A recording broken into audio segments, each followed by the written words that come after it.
بسم اللہ الرحمن الرحیم الحمد للہ رب العالمین والعاقبۃ للمتقین والصلاة والسلام علی اشرف الانبیاء والمرسلین ومن تبعهم بإحسان وایمان الی یوم الدین وبعد۔ سورۃ البقرہ آیت نمبر 226۔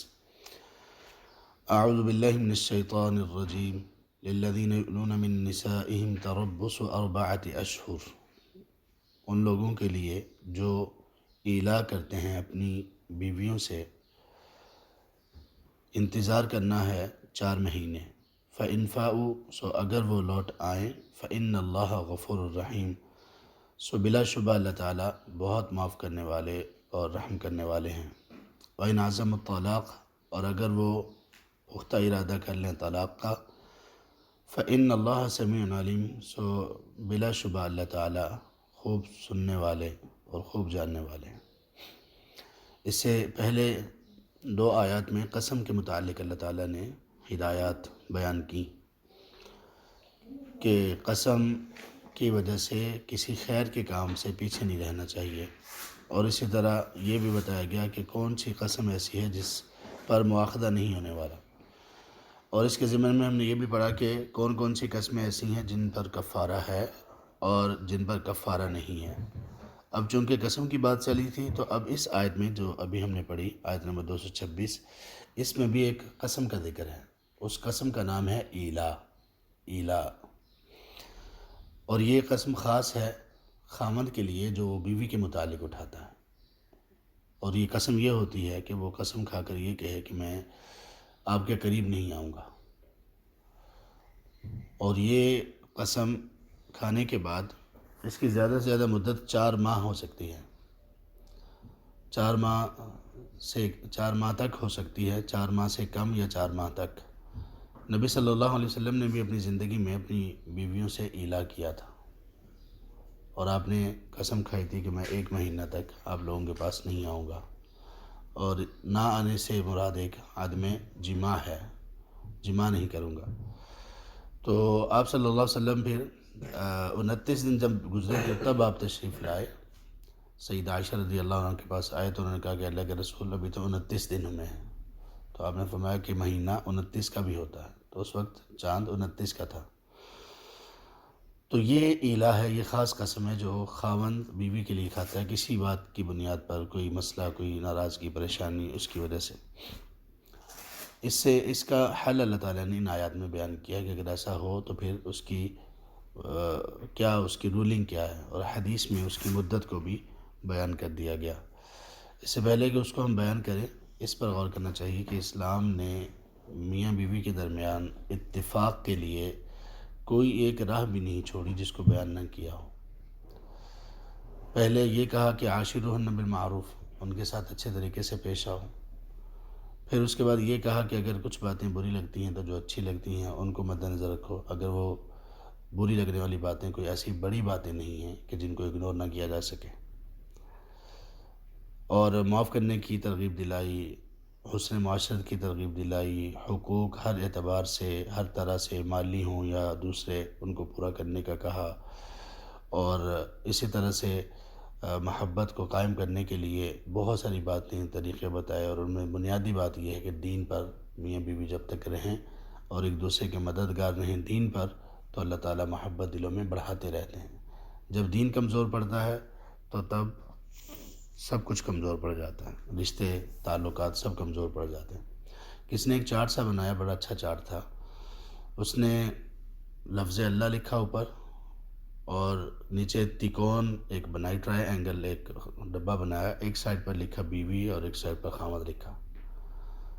تو اس کا جو ایک اینگل تھا وہ اللہ تبارک و تعالیٰ کی طرف کیا، تو وہ نیچے والے اینگل ظاہر ہیں دونوں میں فاصلہ ہے، تو جیسے جیسے یہ میاں بیوی اللہ کے قریب جائیں گے تو یہ آپس میں بھی قریب رہیں گے۔ تو اسلام کی یہ ساری تعلیمات ہیں۔ لوگ جب ان کو اگنور کرتے ہیں تو پھر رشتے کمزور پڑتے ہیں اور پھر رشتے ٹوٹ جاتے ہیں۔ اچھا، اس کے بعد پھر اگر بیوی کی طرف سے کوئی ایسا معاملہ ہو جو کہ غیر مناسب ہو اور وہ عادت ہی بن جائے، بار بار اصلاح کے باوجود بھی وہ نہ اس کی اصلاح ہو سکے، تو پھر اس کا حل سورۃ النساء میں ہم انشاءاللہ پڑھیں گے، آیت نمبر 35-36 میں حل بتایا گیا کہ ان کو نصیحت کرو، ان کے بستر الگ کر دو، اور ہلکا سا ان کو سرزنش کرنا، مارنا یہ بھی ٹھیک ہے، لیکن وہ مار ایسی اس کے بارے میں بھی تفاصیل بتائی گئیں، اور وہ مار خاتون کو احساس دلانے کے لیے ہے، درد کے لیے نہیں ہے۔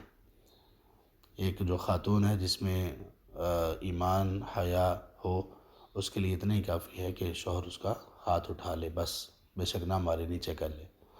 تو وہ جو مارنے کا ذکر ہے، اس پر بہت سارے سیکولر لوگ بڑے اعتراضات کرتے ہیں، تو وہ نادان لوگ سمجھ نہیں پائے اس بات کو۔ اہل علم نے تو یہ بھی لکھا کہ وہ مارنا مسواک کے ساتھ ہوگا، اور ضرب بھی کوئی بہت زور سے نہیں لگائی جائے گی۔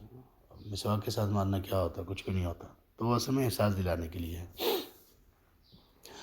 تو طلاق سے دور کیا ہے، دور رکھا ہے، اس چیز سے دور رکھا ہے کہ رشتہ نہ ٹوٹے، کیونکہ اس کی وجہ سے پھر بہت سارے معاملات خراب ہوتے ہیں۔ یہاں پر بھی ایسا ہے کہ اگر خامد دیکھتا ہے کہ معاملات بڑی دور تک پہنچ چکے ہیں اور ممکن ہے کہ اس کی وجہ سے طلاق کی نوبت آ جائے، تو وہ ایلا کر لے، قسم کھا لے کہ میں نے قریب ہی نہیں آنا۔ اور یہ اصلاح کے لیے، بیوی کی اصلاح کے لیے یہ چیز اسلام نے مشروع رکھی ہے کہ جیسے سورۃ النساء میں ہے کہ فائدوہن، ان کو نصیحت کرو، تو یہ نصیحت کا ایک انداز یہ بھی ہو سکتا ہے۔ اور دوسرا فائدوہن واہجروہن فی المضاجع، ان کو بستروں میں چھوڑ دو، اور یہ ایلا بستروں میں چھوڑنے کے مترادف بھی ہے۔ تو بہرحال اگر ایسی کوئی قسم اٹھائی، اگر تو اس نے مدت کی تعیین کر دی کہ اتنا وقت میں نہیں آؤں گا، تو اور اس وقت کو پورا کرنا اس کے لیے لازم اور فرض ہوگا، لیکن وہ 4 مہینے تک ہونا چاہیے، اس سے زیادہ نہیں ہونا چاہیے۔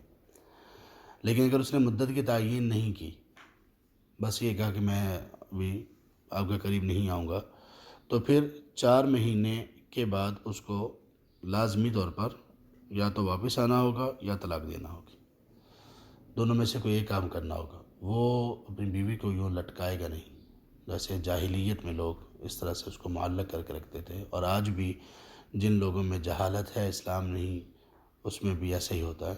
بہت سارے لوگ یہ سوال کرتے ہیں، خواتین خاص طور پر، کسی کے خامد نے ان کو اللہ اکبر 2 سال سے چھوڑا ہوا ہے، کسی نے 4 سال سے، کسی نے 10 سال سے، 12 سال سے، ملاقات ہی نہیں ہے، موجود ہیں لیکن ملاقات ہی نہیں ہے۔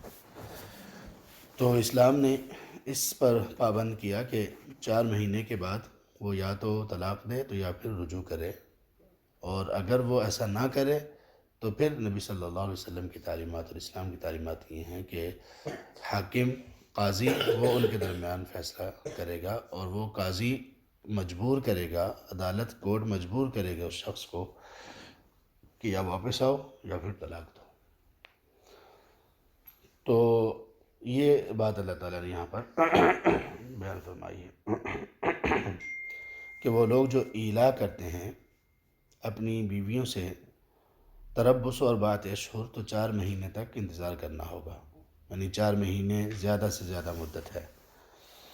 فَإِنْ فَاءُوا، سو اگر وہ لوٹ آئیں، یعنی وہ رجوع کر لیں، مطلب ہے کہ واپس آ جائیں اور اسی طرح سے زندگی گزارنا شروع کر دیں، فَإِنَّ اللَّهَ غَفُورٌ رَحِيمٌ، سو بے شک اللہ تعالیٰ معاف کرنے والے اور رحم کرنے والے ہیں۔ اس سے کچھ اہل علم نے یہ استدلال کیا کہ اگر اس نے 4 مہینے پورے کر لیے، 4 مہینے پورے کرنے کے بعد پھر وہ اپنی بیوی کے پاس آتا ہے تو تب اس پر کوئی کفارہ نہیں ہے، لیکن اگر وہ اس نے مدت مقرر نہیں کی اور 4 مہینے سے پہلے آ جاتا ہے تو پھر بھی کفارہ دینا ہوگا، اور اگر اس نے مدت مقرر کر لی اور اس مدت مقرر کرنے سے پہلے وہ آ جاتا ہے تو تب بھی اس کو قسم کا کفارہ دینا ہوگا، لیکن اس کو آ جانا چاہیے اس سے پہلے۔ اگر وہ اصلاح اس میں دیکھے تو وہ اس کو واپس آ جانا چاہیے اور قسم کا کفارہ دے لے، جیسے کہ پچھلی آیات کی تفسیر میں ہم نے یہ پڑھا، آپ صلی اللہ علیہ وسلم کسی بات پر قسم کھاتے اور اس کے علاوہ کوئی بات زیادہ خیر اور بہتری والی دیکھتے تو آپ وہ کر لیتے اور قسم کا کفارہ دے دیتے۔ وَإِنْ عَزَمُوا الطَّلَاقَ فَإِنَّ اللَّهَ سَمِيعٌ عَلِيمٌ، سو اگر انہوں نے عزم کر لیا ہو طلاق کا، پختہ ارادہ طلاق کا کر لیا، تو بے شک اللہ تعالیٰ خوب سننے والے اور جاننے والے ہیں۔ مراد اس سے یہ ہے کہ انہوں نے جب ایلا کیا تو ایلا چونکہ طلاق نہیں ہے لیکن ان کا ارادہ طلاق کا تھا، تو پھر اللہ تبارک تعالیٰ خوب سننے اور جاننے والے ہیں۔ یہ بھی ایک وارننگ، ایک سرزنش، ایک تنبیہ ہے اور ایک ڈانٹ ہے کہ دیکھو اللہ تمہیں خوب سن رہے ہیں، خوب جان رہے ہیں، تم یہ جو ایلا کیا ہے یہ کیوں کیا ہے. اب یہ بھی ایک طرح سے معلق کرنا ہے خاتون کو 4 مہینے تک. اگر تمہارا طلاق کا ارادہ صاف بتاؤ، تو اگر نہیں ارادہ اس کا تو پھر یہ 4 مہینے تک ان کو معلق کرنا ہے. اور اگر تم نے یہ نیت کر کے ایلا کیا فَإِنَّ اللَّهَ سَمِيعٌ عَلِيمٌ، تو دیکھ لو اللہ سن بھی رہے ہیں تمہیں اور تمہیں جان بھی رہے ہیں. تو جیسے کہ پہلے بھی کہا گیا کہ اس طرح کی آیات جو ہیں وہ آیات اور ان کے اختتام پر اللہ تعالیٰ کی یہ والی جو صفات ہیں وہ پوری آیت کا مطلب سمجھا دیتی ہیں. جیسے پچھلی آیت میں دیکھیے اختتام کہاں پر ہوا، فَإِنَّ اللَّهَ غَفُورٌ رَحِيمٌ. غفور الرحیم صفات یہ کیوں ذکر کی گئی؟ اس لیے ذکر کی گئی تاکہ اس میں ترغیب ہے کہ لوٹ آؤ، واپس آ جاؤ. اگر کوئی اس طرح معاملہ مدت مقرر کی بھی تھی، کفارہ دے دو، اللہ معاف کرے گا اور اللہ تعالیٰ رحم کریں گے. تو اس میں ابھارا جا رہا ہے ایک کام پر کہ وہ کر لو، اللہ تعالیٰ معاف کرنے والے ہیں. اور یہ آیت اس کا جو اختتام سمیع علیم پر ہوا تو اس کا مطلب کیا ہے؟ وارننگ دی جا رہی ہے کہ تمہارا شروع سے ہی ارادہ یہ طلاق کا ارادہ تم نے کیا ہوا تھا، تو پھر یہ ڈونگ رچانے کی کیا ضرورت تھی؟ صاف بات شروع میں کرو، تو ان کو معلق نہ کرو. تو اس طرح سے یہ اسلام کی تعلیمات ہیں. اب اس کے بعد کی آیات آگے قریب کوئی 15 تقریباً آیات وہ اسی کے متعلق ہی ہیں، طلاق، عدت، رضاعت وغیرہ ان سب چیزوں کے متعلق. تو یہ ساری جو آیات ہیں اور یہ جو سارے احکامات ہیں، اور اس کے علاوہ سورۃ النساء میں بھی ہیں، سورۃ الاحزاب میں بھی ہیں اور دیگر کئی صورتوں میں ہیں، یہ سارے اللہ تعالیٰ نے ہمارے لیے نازل کیے ہیں. جب انسان ان کو نہیں پڑھے گا، نہیں سیکھے گا، تو پھر رشتے کہاں بچ سکیں گے؟ اس لیے ہر دوسرا چوتھا گھر اس میں ازدواجی زندگی بالکل بیکار ہو کر رہ گئی ہے. بالکل صبح شام لڑائی ہی لڑائی، معاملات خراب ہونا. اور اگر صحیح ہے دنیاوی اعتبار سے تو دینی اعتبار سے بالکل ہی بربادی ہے. تو انسان بہترین وہ ہے جو دین کی فالوئنگ میں اپنے رشتوں کو نبھائے. جو رشتہ بھی دین کی فالوئنگ میں نبھایا جائے گا، دین کی اتباع میں جس کو پروان چڑھایا جائے گا، وہ والدین اولاد کا ہو، میاں بیوی کا ہو، بہن بھائیوں کا ہو، جس کی بنیاد دین ہوگی وہ بڑا مضبوط ہوگا، بہت مضبوط ہوگا. کیوں؟ اس لیے کہ اس کو انسان عبادت سمجھ کر اس رشتے کو نبھا رہا ہوگا. اور عبادت میں انسان کبھی یہ نہیں کرتا کہ وہ یہ کہے کہ میں کسی پر احسان کر رہا ہوں. عبادت کا تعلق اس کے اپنے ساتھ ہے. تو اسلام یہ چاہتا ہے کہ ہم تمام چیزوں کو ایسا بنائیں کہ یہ عبادت بن جائے ہماری. اور عبادت کیسے بنے گی؟ بس ہم یہ نیت کر لیں کہ اللہ کو راضی کرنا ہے، اور ساتھ ہی یہ کوشش کر لیں کہ اس کے بارے میں رشتوں کے متعلق مجھے کیا تعلیمات دی گئی ہیں. بس یہ 2 چیزیں کر لیں تو یہ چیزیں عبادت بن جائیں گی. اللہ تبارک و تعالی ہمیں عمل کی توفیق دے اور خیر پر اللہ تعالی ہمیں استقامت نصیب کریں، اور اللہ تبارک و تعالی سب کے گھروں میں، ہمارے گھروں میں اتفاق پیدا کریں اور شیطان کے شر سے ہمیشہ محفوظ رکھیں. آمین یا رب العالمین. سبحانک اللہم و بحمدک، اشہد ان لا الہ الا انت، استغفرک و اتوب الیک.